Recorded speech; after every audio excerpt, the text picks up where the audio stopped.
Saudações a todos. Esse é o primeiro de uma série de vídeos sobre a linguagem de programação Java. Essa linguagem se aplica fortemente no funcionamento computadorizado de aparelhos eletrônicos diversos e em desenvolvimento de aplicações na web. Antes de iniciarmos os estudos e práticas acerca da linguagem Java, precisamos entender o paradigma ou modelo que é base do funcionamento dessa linguagem. Em nosso cotidiano, quando executamos alguma tarefa, seja ela braçal ou mais técnica, trabalhamos com base em um modelo pré-existente, abstrato, o qual nos orienta para que possamos obter bons resultados rápidos e eficientes. Em programação não é diferente. Qualquer linguagem que você escolha para desenvolver programas está baseada em um modelo ou paradigma, com conceitos abstratos, os quais são as bases de funcionamento de tal linguagem escolhida. Em programação, existem muitos paradigmas que norteiam os funcionamentos das linguagens. Temos linguagens norteadas pelo modelo de programação estrutural, funcional, imperativo, de programação orientada a objetos, de programação lógica, procedural, entre outros. Cada modelo desses possui uma riqueza de conceitos a ser estudada por quem tiver interesse em seguir determinado rumo na programação. Como estudaremos Java, vamos abordar os conceitos básicos do modelo de programação orientada a objetos. Java é a mais clara aplicação, dentre outras linguagens, do uso desse paradigma. Tanto é que muitos termos de Java são retirados dos conteúdos da programação orientada a objetos. E por isso se faz necessário abordar sobre tal modelo, a programação orientada a objetos.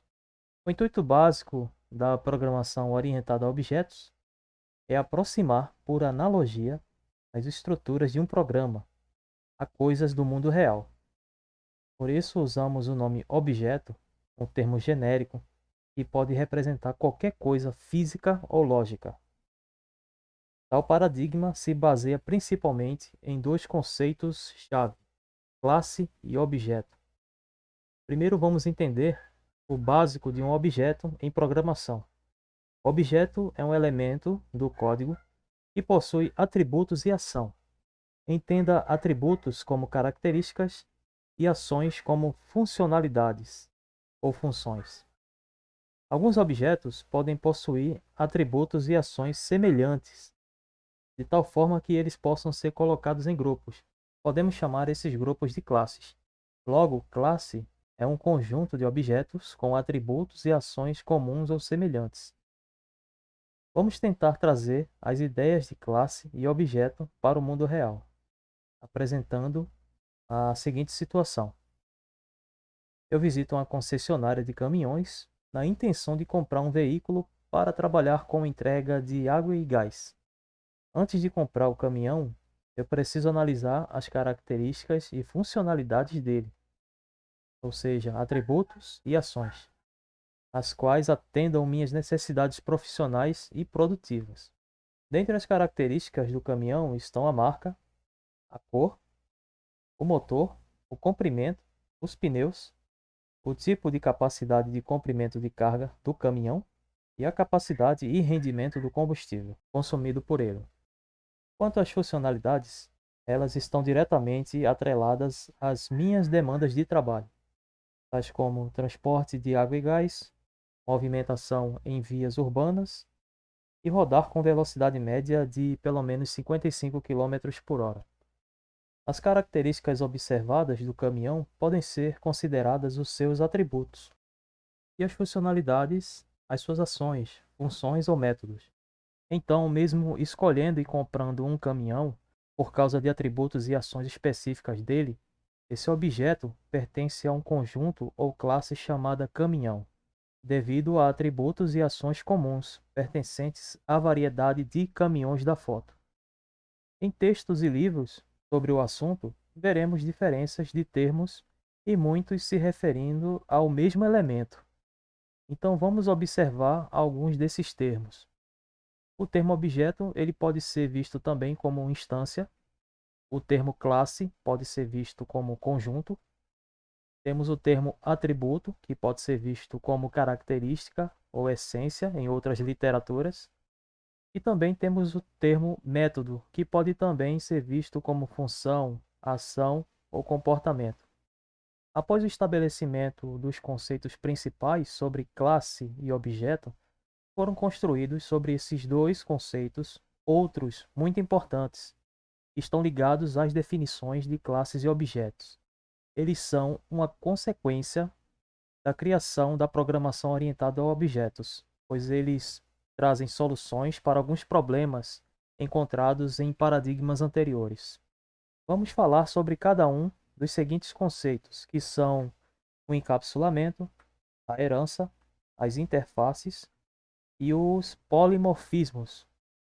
Sobre o encapsulamento, aproveitando o exemplo da compra do caminhão, na concessionária, após a compra do caminhão, será muito difícil eu pedir ao vendedor a planta com o esquema elétrico desse caminhão, já que sou habilitado para dirigi-lo e a finalidade é simplesmente econômica, que é gerar renda através da entrega de água e gás.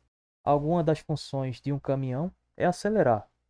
Aprender em detalhes como funciona o acelerador eletrônico do caminhão fará pouca diferença na minha atividade econômica. E por isso o sistema de funcionamento do acelerador ele não precisa ficar disponível a princípio para mim. Até porque, caso um motorista tenha acesso imediato à planta de esquema elétrico do caminhão e por curiosidade queira mexer e fazer alterações no sistema de aceleração do veículo, efeitos colaterais imprevisíveis podem ocorrer, fazendo até com que o caminhão não funcione. Podemos afirmar que o método de aceleração do caminhão não é visível imediatamente ou ele não está fora do caminhão. O que temos são os pedais embreagem, freio e acelerador, assim como as instruções básicas para os seus manuseios.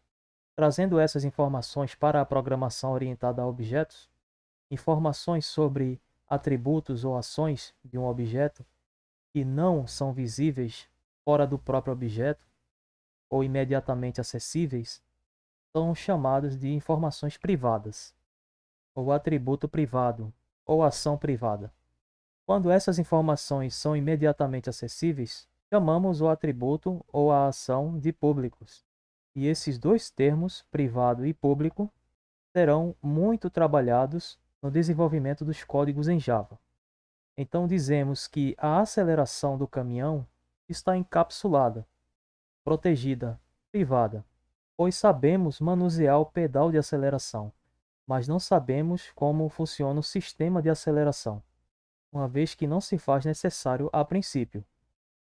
Assim também, em um programa, não importa como um objeto executa certa tarefa, mas sim que ele execute essa tarefa. E assim é o encapsulamento de atributos e métodos. Ele protege contra o chamado vazamento de escopo, impedindo que eles fiquem visíveis ou acessíveis a alguém que não deveria ter acesso a eles, uma vez que alterações indevidas podem trazer problemas ao código desenvolvido. Agora vamos falar sobre herança e vamos aproveitar a situação da compra do caminhão.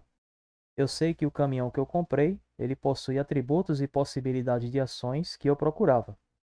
Mas eu sei que existem caminhões que não estavam à venda na concessionária e que, mesmo sendo caminhões, merecem pertencer a uma classe específica. Um bom exemplo disso é o caminhão de mineração. É muito difícil achá-lo em uma concessionária de caminhões. Ele possui atributos e métodos marcantes de um caminhão, como motor de combustão, pneus resistentes a muitos tipos de solo, compartimento para transporte de cargas pesadas e etc. Mas também possui atributos e métodos extras, ou modificados, que faz com que seja necessário classificá-lo em outro conjunto, na classe de caminhão de mineração. Quando dizemos que uma classe B deriva ou é um tipo de classe A, dizemos que B herda alguns atributos e métodos da classe A, ou seja, A é pai ou mãe de B, estabelecendo então uma relação de herança por meio de atributos e métodos. O caminhão de mineração é um tipo de caminhão. Vamos falar um pouco sobre interface. Na imagem a seguir temos dois veículos automotores, um caminhão de mineração e um veículo do tipo SUV. Eles possuem grandes diferenças em atributos e métodos, mas com relação aos métodos, esses veículos eles aceleram, param, acendem faróis, entre outras coisas, uma vez que essas ações são comuns aos veículos automotores. São objetos de classes diferentes e que pertencem a um conjunto comum devido ao compartilhamento de métodos, mas apenas isso. E esse conjunto se chama interface. Ele não é uma classe, pois aqui observamos apenas métodos comuns. E assim também se estabelece em programação orientada a objetos, ou seja, o conjunto de interface, que é um grupo de objetos que compartilham métodos em comum. Agora vamos tratar um pouco sobre polimorfismo e vamos supor que antes de comprar um caminhão, eu possuía uma pampa, com a qual eu já trabalhava na entrega de água e gás. Mas por alguns motivos, se fez necessário comprar um caminhão novo para continuar com o meu trabalho. E na primeira oportunidade, eu comprei um caminhão da Hyundai. De alguma forma, descobri que entre os dois veículos havia uma diferença no sistema de aceleração, onde o antigo possui um acelerador mecânico por meio de combinações de mangueiras e fluidos, e o novo, um acelerador eletrônico. Certamente os dois aceleram, mas por métodos diferentes.